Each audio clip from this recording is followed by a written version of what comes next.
E aí galerinha, tudo bem? Vamos para a próxima aula de técnicas digitais? Bem, nas aulas passadas nós vimos um pouquinho de numeração, principalmente números binários. Lembramos como é que converte de binário para decimal, de decimal para binário. Hoje a gente vai falar um pouquinho de problemas de lógica. Lembre-se que lógica resolve a grande maioria dos problemas que a gente tem na engenharia e na computação. Quando você vai fazer um programa, ele vai resolver um problema. Então você tem que pensar na lógica de como funciona esse problema para você pensar em como resolvê-lo. Vamos dar um exemplo simples aqui. A maioria talvez não conheça, mas eu estou dando um exemplo aqui de como se carrega um trem com grãos e os princípios são muito parecidos para outros tipos de carga. Na figura da esquerda você vê o trem entrando embaixo de uma estrutura de carregamento, na da direita os bicos jogando os grãos para dentro do vagão. Vou mostrar para vocês mais ou menos como funciona. Aqui no silo você armazena os grãos, esses grãos têm que ser elevados pelo elevador, esses grãos são jogados em uma esteira, essa esteira vai levar os grãos até a caixa, que é aonde fica o grão que vai ser jogado no trem. Voltando aqui, a caixa está aqui acima desse operador. A partir daqui, o grão vai descer e ser jogado no vagão. Aqui o esquemático relativamente simples, de um problema relativamente simples de entender. Percebe que quando eu vou fazer o acionamento desse sistema, eu preciso fazer com que ele funcione adequadamente. Imagina que eu ligue esse elevador sem a esteira estar funcionando. Se eu fizer isso aqui, os grãos podem começar a se acumular aqui em cima, vazar e haver uma perda de produto. E pode até danificar a esteira se houver peso em cima demais, muito peso em cima da esteira, com ela parada, esse excesso de peso pode chegar a danificar alguma coisa aqui. Então, normalmente você projeta um sistema de automação para fazer isso. Ele vai fazer o seguinte, ele vai verificar se a caixa não está lotada. Se não estiver, ele vai ligar a esteira. Depois que a esteira estiver ligada, é que ele vai ligar o elevador, evitando assim maiores problemas. Quando a caixa atinge o limite, você desliga o elevador. Depois de um tempo, você desliga a esteira. Até que todo o grão que está aqui na esteira seja jogado aqui. Você não quer que ela fique parada aqui. Não é um local adequado. Então, você entende a lógica do problema para poder pensar em como resolvê-lo. É como a gente pensou aqui. Quando que eu posso ligar o elevador? Quando eu aciono o botão, quando a esteira estiver ligada e quando a caixa não estiver cheia. Então você começa a resumir o problema em alguns estados lógicos que a gente vai pensar em trabalhar. Bem, a maioria dos controladores ele trabalha com alguma grandeza. E eu queria diferenciar um pouquinho hoje exatamente os tipos de grandeza para a gente pensar em como vai trabalhar. Em primeiro lugar, nós temos as grandezas talvez mais comuns para nós no nosso dia a dia. São o que nós chamamos de grandezas contínuas. Uma delas é a temperatura. Elas são representadas em uma reta real. Ela tem infinitos valores e é teoricamente impossível você discernir, achar um ponto médio entre os dois. Por exemplo, pode ter uma temperatura de 22,23843 graus e assim por diante. Você pode ter 1,72 m, 55387 e assim vai. Isso são o que nós chamamos de grandezas contínuas. Em oposição às grandezas contínuas, nós temos as grandezas discretas. Elas são grandezas aonde eu não consigo achar, por exemplo, um ponto entre 2. Imagina que eu vou contar a quantidade de pessoas que tem em uma sala. Você pode ter 1, 2, 3, 4, 5, 28, 29, 30. Você não vai ter 22,3 pessoas dentro de uma sala. Ou é 22 ou é 23. Isso é o que nós chamamos de grandeza discreta. Outra muito comum no nosso dia a dia é o dinheiro. Embora em algumas situações existam números quebrados menores, para o nosso dia a dia, os números sempre são até no mínimo a fração de R$1. Por exemplo, R$ 5,25. Teoricamente, né, não deveria existir R$ 5,25,259. Isso não é para existir. Tem algumas aproximações que fazem isso, mas não era para existir. E principalmente quando nós tratamos em dinheiro físico, hoje dificilmente você vai mexer com valores menores do que 10 centavos. Raramente você mexe com valores menores que 10 centavos. Uma ou outra vez você mexe com valores na faixa de 5 centavos. Moeda de 1 centavo, não sei nem se ainda circula. Então, ela é apesar de não ser somente por números inteiros, ela é uma grandeza discreta. E esse é o grande diferencial da grandeza contínua para discreta. Na contínua, sempre você acha um ponto entre dois pontos quaisquer. Na discreta, não. E na álgebra de Boole, nós trabalhamos basicamente com valores discretos. São valores digitais. Como nós já estudamos os números binários, nós normalmente convertemos os valores em valores binários para serem trabalhados por circuitos digitais.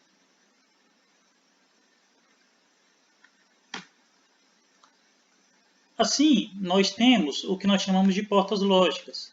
Portas lógicas são componentes da eletrônica digital que utilizam transistores para realizar funções que são as funções lógicas. No caso, por exemplo, nós temos as portas AND, que representa a função lógica I. Nós temos a porta OR, que representa a função lógica OR. Nós temos a função lógica NOT, que é a negação, e assim por diante. Perceba que isso aqui foi fundamental para o desenvolvimento da computação. Até a década de 40, 50, os computadores eram grandes estruturas do tamanho de casas que consumiam uma quantidade absurda de energia e tinham uso muito limitado, basicamente científico ou militar. A partir do desenvolvimento do transistor, a computação começou a migrar para o uso de lógica digital em transistores. E esses transistores, eles funcionam com corrente elétrica. Assim, nós temos, para a forma mais simples, dois valores de tensão. Uma que representa o 1 lógico e outro que representa o 0 lógico. O mais comum, por exemplo, nos circuitos TTL iniciais, que trabalhavam com 5 volts, é que 5 volts representa o 1 lógico e 0 volt representa o 0 lógico. Aqui nós temos um gráfico que nos mostra basicamente isso.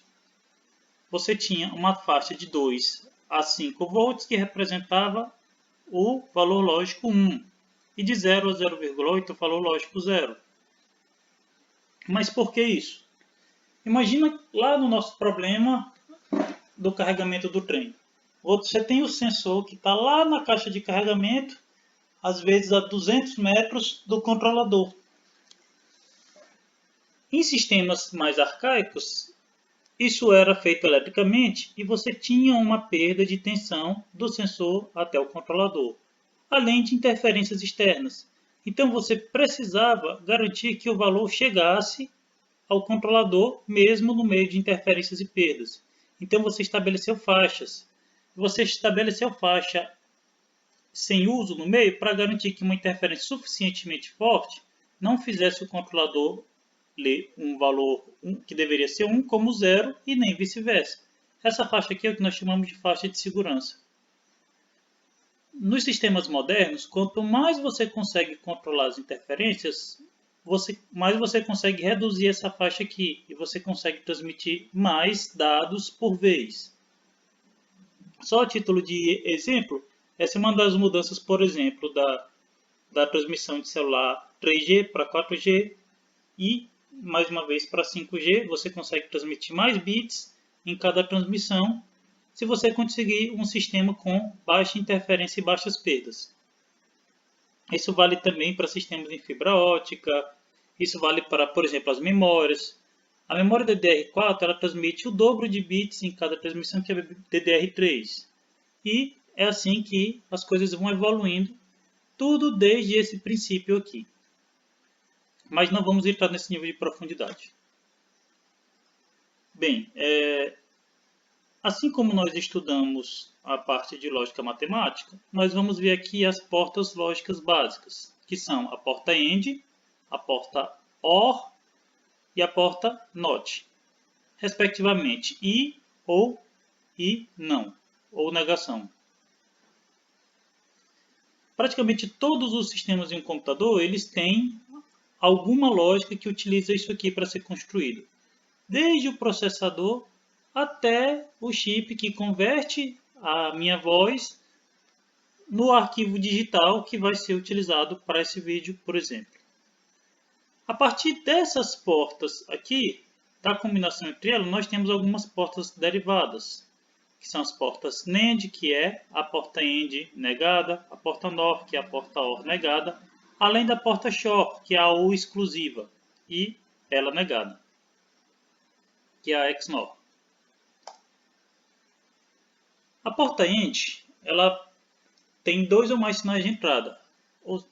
Um detalhe aqui, com exceção da porta NOT, todas as portas elas têm que ter, teoricamente, mais do que uma entrada. Você não vai utilizar uma porta AND com uma entrada. Ela tem 2 ou mais entradas. A porta OR tem 2 ou mais entradas. E a porta NOT é que só tem uma entrada e uma saída.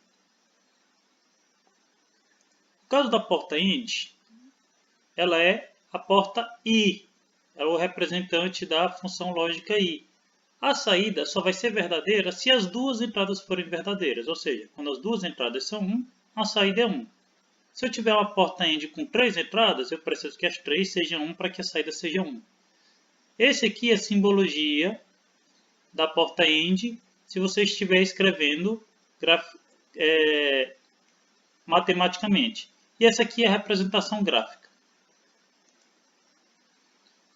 A próxima porta é a porta OR, que representa a função lógica OR. Basta que uma das entradas seja 1 para que a saída seja 1. A minha saída só vai ser 0 se todas as entradas forem 0. Aqui nós temos a representação algébrica e a representação gráfica. E aqui a tabela verdade. Você vê que aqui a saída só é 0 se as duas entradas forem 0. A função NOT, ela vai inverter o valor que chega. Se chega um valor 0, a saída vai ser 1. Se chega um valor 1, a saída é 0. Ou seja, a função dela é sempre inverter a entrada. Aqui nós temos a representação. Perceba que você inverte um valor, quando você vai fazer isso, você coloca uma barra sobre ele. E essa aqui é a simbologia. E a nossa tabela verdade.